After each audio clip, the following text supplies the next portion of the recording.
Catherine. Alors, nous sommes de retour sur le hot seat du QMT avec une autre histoire particulière, une histoire super touchante. Je vous présente Marc-Olivier, Tristan, Josh, qui viennent de terminer le QMT 100 000, donc 160 km sous la barre des 40 heures. Vous courez les boys depuis vendredi soir, on est dimanche matin. Mais ce qui est particulier, c'est que vous l'avez fait les trois. Vous êtes trois amis, vous êtes partis en même temps, vous êtes arrivés en même temps. Quelle belle histoire. Pourquoi? C'est quoi ce défi de fou-là que vous vous êtes lancé? Ben dans le fond, le défi, c'est un défi que je m'étais lancé avec mon père l'année passée.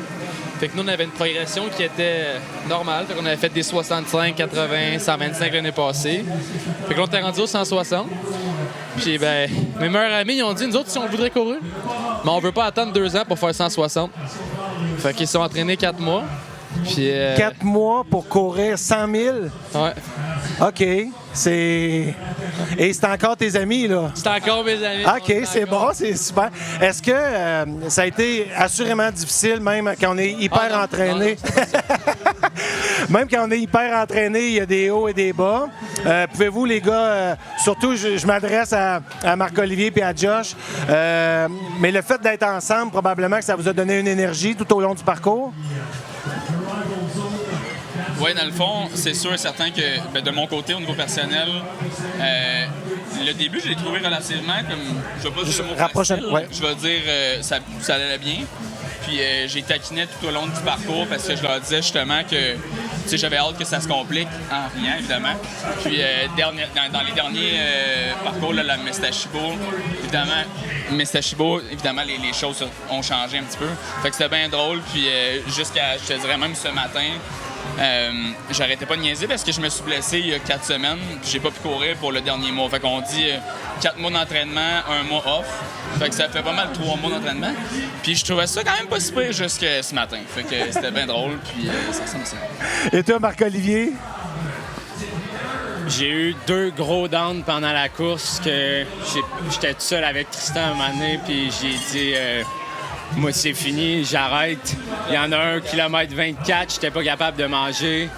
On était dans la nuit. J'étais blanc comme un drap.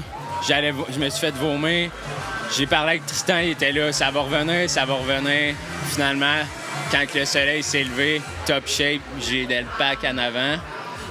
Après ça, kilomètre 80 avant d'arriver au Mid-8 Station. J'avais un mal de genou qui partait pas. Encore là, parler avec Tristan en arrière. Ça va partir, laisse-toi le temps. Fait que j'ai le droit à des bons conseils, puis je pourrais pas être plus fier que ça d'avoir couru avec les boys. Bien, je pense que la fierté, tu fais bien de le dire, c'est toute une fierté. Vous avez un mental de feu, un mental terrible. Vous avez eu aussi des pacers qui vous ont accompagné. C'est pour les gens qui écoutent des pacers, c'est des amis, des coureurs qui vous accompagnent une partie du parcours pour justement vous donner un peu d'énergie dans les périodes plus difficiles. Parce que ces messieurs ont couru presque 40 heures, dont 2 nuits complètes. Et si vous voyez les conditions, là, il y a eu de la pluie abondante. Les conditions des sentiers étaient assez particulières, dégueulasses. Donc, vous avez eu des pacers, des bons amis qui ont été sur le parcours aussi avec vous, là. Ouais, fait que dans le fond, on a été chanceux, on a eu des pacers, mais on est parti plus que 3. On est parti 6. Fait qu'on était 5 meilleurs amis, puis mon père aussi. Puis malheureusement, pour 3 d'entre nous, il y a une installation, il y en a un qui a une cheville foulée. Puis l'autre, ben, mon père venait de faire 100 km au UK là, 1 mois et demi. Fait que ça faisait beaucoup back-à-back. Ça rentre dans les jambes. Ouais, exact. Fait qu'on est parti 6, on a fini 3. Puis pour les pacers, on s'est fait une fin de semaine de chum. Ils ont dit pourquoi pas. Si vous autres vous courez pendant 2 nuits, on peut bien courir avec vous autres pendant une couple de kilomètres. Puis écoutez, nous, on s'est bien entraînés. Eux autres, un peu moins. Mais à la vitesse que nous autres, on allait... Ben, en tout cas, moi, je vous ai vu arriver, toute la gang de boys à la ligne d'arrivée. Malgré les bobos, malgré les difficultés, on voyait votre sourire de satisfaction, l'esprit de camaraderie. Puis vous me faites penser, on s'est fait une fin de semaine de boys. Il y en a qui partent à la pêche. Vous, c'est on va aller faire un 100 000 en chum. Là. Ouais, mais pas trop souvent. Pas toutes les fins de semaine.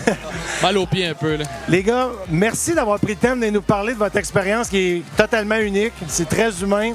Vous allez vous en rappeler. Vous avez tissé des liens, je pense, pour la vie entre vous. Félicitations. Ce que vous avez fait, là, vous allez réaliser, c'est énorme. Donc, merci d'avoir pris le temps. Puis surtout, félicitations. Bonne récupération. Puis je vous laisse savourer ma question la plus sérieuse. C'est quoi le choix de bière en arrivant après un 100 000? Là? En arrivant, on aimait la Limoilloise, nous autres.